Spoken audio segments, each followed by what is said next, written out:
গত ভিডিওতে বলেছিলাম যে ডিসি এসপি থেকে শুরু করে অনেক বড় বড় আমলা অফিসারদেরকে জামাত কিনে নিয়েছে নির্বাচনে জয়লাভ করার জন্য। এখন তারই প্রতিচ্ছবি দেখা যাচ্ছে মাঠ পর্যায়ে।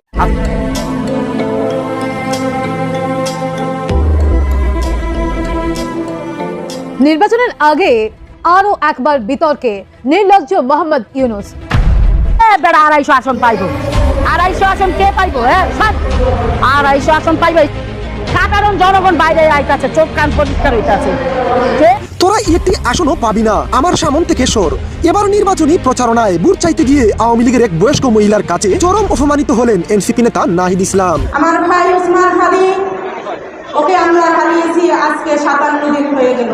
বোনের হৃদয় রিংড়ানো বক্তব্যে আবেগে ভাসলেন সবাই। দিন শেষে জানা গেল আসলে বক্তা হাদির আপন বোন নন। নাহিদ ইসলামকে যদি আমরা জয়যুক্ত না করি। আসসালামু আলাইকুম প্রিয় দর্শক এইমাত্র গরম খবর। দর্শক শ্রোতা, এবার জামায়াতকে কেন্দ্র করে বেরিয়ে এসেছে কিছু চাঞ্চল্যকর তথ্য। দর্শক, সেই তথ্যগুলো শুনলে আপনিও অবাক হতে বাধ্য হবেন। দর্শক, ভিডিওটি খুবই গুরুত্বপূর্ণ, তাই বলছি সম্পূর্ণ ভিডিওটিকে স্কিপ করবেন না। এবং যারা এমন নিত্য নতুন আপডেট খবর দেখতে পছন্দ করেন তারা অবশ্যই চ্যানেলকে সাবস্ক্রাইব করে আমাদের সাথে থাকবেন। দর্শক শ্রোতা, তাই আর বেশি কথা না বাড়িয়ে চলুন বিস্তারিত ভিডিওটি দেখে আসি। গত ভিডিওতে বলেছিলাম যে ডিসি এসপি থেকে শুরু করে অনেক বড় বড় আমলা অফিসারদেরকে জামাত কিনে নিয়েছে নির্বাচনে জয়লাভ করার জন্য। এখন তারই প্রতিচ্ছবি দেখা যাচ্ছে মাঠ পর্যায়ে। আজকে আমাদের কাছে 64 জেলার যে সমস্ত এসপিদেরকে জামাত কিনে নিয়েছে এবং বিএনপি কিনে নিয়েছে সেই সমস্ত এসপিদের তালিকা চলে এসেছে। এটা যে একটা পাতানো নির্বাচন সেটা আর বলার অপেক্ষা রাখে না। অধিকাংশ ক্ষেত্রে এই পাতানো ইলেকশন বাস্তবায়ন করার জন্য 25তম পুলিশ ক্যাডার এবং 27তম এবং 24তম পুলিশ ক্যাডার থেকে এসপি বাছাই করা হয়েছে। সেই এসপি গুলো মোটা অঙ্কের টাকার বিনিময়ে পারপাস সার্ভ করছে জামাত এবং বিএনপি। সরকারকে গঠন হবে এটা নিয়ে রাজনৈতিক মহলে উত্তেজনা থাকলেও আমলাতান্ত্রিক পর্যায়ে জেলা পর্যায়গুলোতে যে ডিসি যে এসপি বসেছে এদের টার্গেট একটাই, সেটা হচ্ছে আওয়ামী লীগের লোকজনকে মিথ্যা মামলা দিয়ে হয়রানি করা এবং তাদেরকে জেল হাজতে পাঠানো, একই সাথে যদি সম্ভব হয় তাদেরকে হত্যা করা। 64 জেলার এসপিদের মধ্যে সর্বপ্রথমে রয়েছে ঢাকা জেলার মিজানুর রহমান, ওনার ব্যাচ নাম্বার 25। উনি রাজনৈতিকভাবে বিএনপির আদর্শে বিশ্বাসী। এবং পরবর্তীতে আছে গাজীপুরে শরীফুদ্দিন, উনিও বিএনপির আদর্শে বিশ্বাসী, 25তম ব্যাচ। এবং নারায়ণগঞ্জে মোহাম্মদ মিজানুর রহমান মুন্সি, 25তম ব্যাচ জামাতে ইসলামী। নরসিংদীতে মোহাম্মদ আব্দুল্লাহ আল ফারুক, কট্টরপন্থী বিএনপি, 25তম ব্যাচ। মুন্সিগঞ্জে মেনহাজুল আলম পিপিএম, 25তম batch BNP.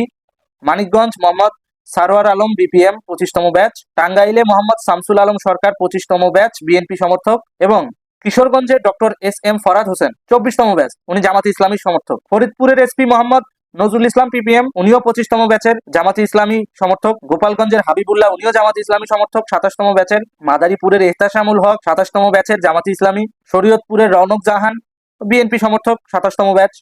রাজবাড়ীর Mohammad Manzur Morshed BPM, উনি 25তম ব্যাচ জামাতে ইসলামী।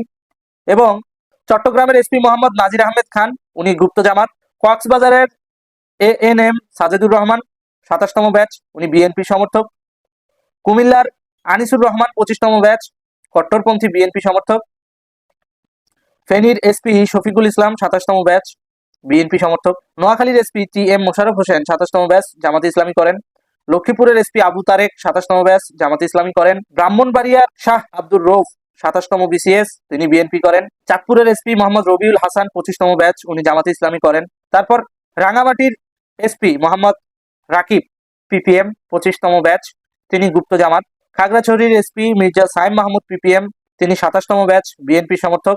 বান্দরবনের এসপি আব্দুর রহমান, 27তম ব্যাচ, জামাতে ইসলামী। রাজশাহীর এসপি নাইমুল হাসান, 25তম ব্যাচ, বিএনপি সমর্থক। নাটোরের এসপি মোহাম্মদ আব্দুল ওয়াহাব, 25তম ব্যাচ, বিএনপি সমর্থক। নওগাঁর এসপি তরিকুল ইসলাম, 25তম ব্যাচ, বিএনপি সমর্থক। বগুড়ার এসপি শাহাদাত হোসেন, জামাতে ইসলামী সমর্থক, 25তম ব্যাচ। জয়পুরহাটের এসপি মিনা মাহমুদা পিপিএম, 25তম ব্যাচ, গুপ্ত। পাবনার এসপি আনোয়ার জাহিদ, 25তম ব্যাচ, জামাতে ইসলামী। সিরাজগঞ্জের SP Saiful Islam Santu, BPM, BNP সমর্থক। চাঁপাইনবাবগঞ্জের এসপি গৌতম কুমার বিশ্বাস, বিএনপি সমর্থক। খুলনার এসপি মোহাম্মদ মাহবুবুর রহমান, 25তম ব্যাচ, বিএনপি সমর্থক। যশোরের রফিকুল ইসলাম, বিএনপি সমর্থক। সাতক্ষীরার আরেফিন জুয়েল বিপিএম, 25তম ব্যাচ, বিএনপি সমর্থক। ঝিনাইদহ এসপি মাহফুজ আফজাল, জামাত ইসলামের সমর্থক, 27তম BCS। মাগুরার হাবিবুর রহমান, 24তম BCS, নড়াইলের এসপি মোহাম্মদ আল মামুন শিকদার বিএনপি সমর্থক 25তম ব্যাচ। বাগেরহাটের মোহাম্মদ হাসান চৌধুরী বিপিএম 25তম ব্যাচ জামাতে ইসলামের সমর্থক রাজনৈতিকভাবে। এই সেই বাগেরহাটের এসপি যে কিনা সাদ্দামের সন্তান হত্যার সঙ্গে জড়িত। কুষ্টিয়া জসিমউদ্দিন পিপিএম বার 25তম ব্যাচ। চুয়াডাঙ্গা মোহাম্মদ মনিরুল ইসলাম 27তম বিসিএস জামাতে ইসলামী। মেহেরপুরের উজ্জ্বল কুমার রায় 27তম ব্যাচ গুপ্ত।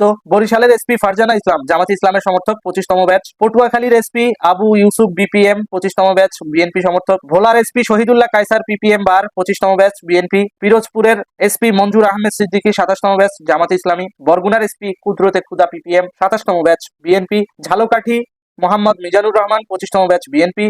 সিলেটের মোহাম্মদ আখতারুল আলম 25তম ব্যাচ বিএনপি। মৌলভীবাজারের মোহাম্মদ বিল্লাল হোসেন 27তম ব্যাচ জামাতে ইসলামী। হবিগঞ্জের এসপি ইয়াসমিন খাতুন 25তম ব্যাচ জামাতে ইসলামী। সুনামগঞ্জের এসপি এবিএম জাকির হোসেন 25তম ব্যাচ বিএনপি। রংপুরের এসপি মারুফাত হুসাইন 25তম ব্যাচ জামাতে ইসলামী। দিনাজপুরের এসপি জেদান আল মুসা 25তম ব্যাচ বিএনপি। ঠাকুরগাঁর এসপি বেলাল হোসেন বিএনপি 25তম ব্যাচ। পঞ্চগড়ের এসপি মোহাম্মদ রবিউল ইসলাম 25তম ব্যাচ তাবলিগ জামাত। নীলফামারীর এসপি শেখ জাহিদুল ইসলাম পিপিএম উনি বিএনপি সমর্থক 25তম ব্যাচ। লালমনিরহাটের এসপি আসাদুজ্জামান 25তম ব্যাচ জামাতে ইসলামী সমর্থক। এবং কুড়িগ্রামের খন্দকার ফজলে রাব্বি পিপিএম উনিও 25তম ব্যাচ বিএনপি সমর্থক। গাইবান্ধার এসপি জসিমউদ্দিন 25তম ব্যাচ বিএনপি সমর্থক। ময়মনসিংহের এসপি মিজানুর রহমান 25তম ব্যাচ বিএনপি সমর্থক। জামালপুরের এসপি জনাব ডক্টর চৌধুরী মোহাম্মদ জাবের সাদেক বিএনপি উনিও 25তম ব্যাচ। শেরপুরের এসপি মোহাম্মদ কামরুল ইসলাম উনিও 25তম ব্যাচ জামাতে ইসলামী। এবং সর্বশেষ রয়েছে 64 নাম্বার তালিকায় নেত্রকোনার এসপি তরিকুল ইসলাম 27তম ব্যাচ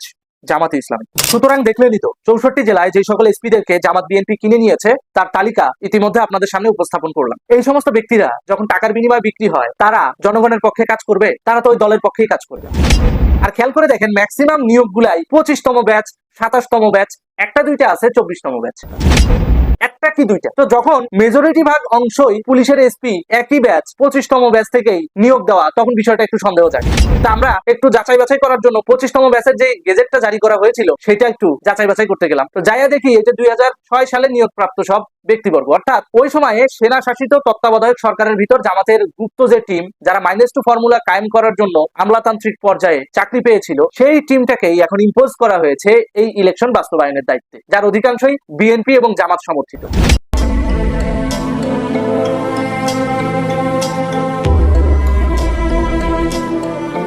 নির্বাচনের আগে আরো একবার বিতর্কে নির্লজ্জ মোহাম্মদ ইউনূস।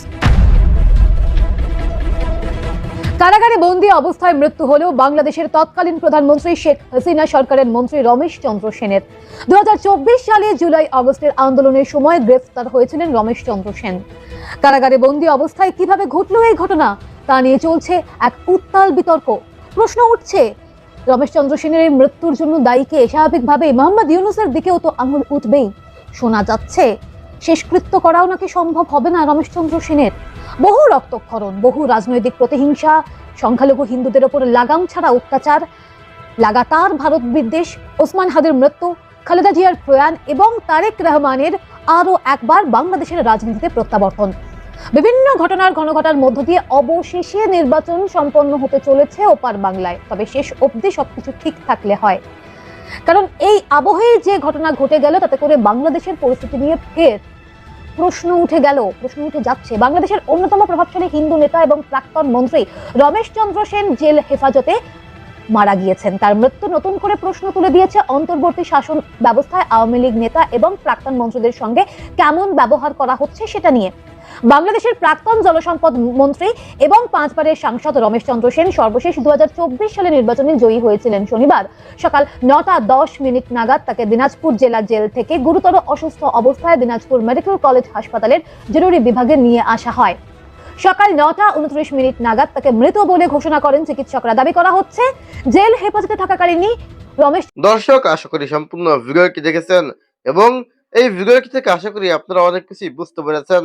দর্শক শ্রোতা, এই ভিডিওটি থেকে আপনার যদি কোনো মতামত থেকে থাকে তাহলে আপনার মূল্যবান মতামতটি অবশ্যই কমেন্ট করে জানিয়ে দেবেন।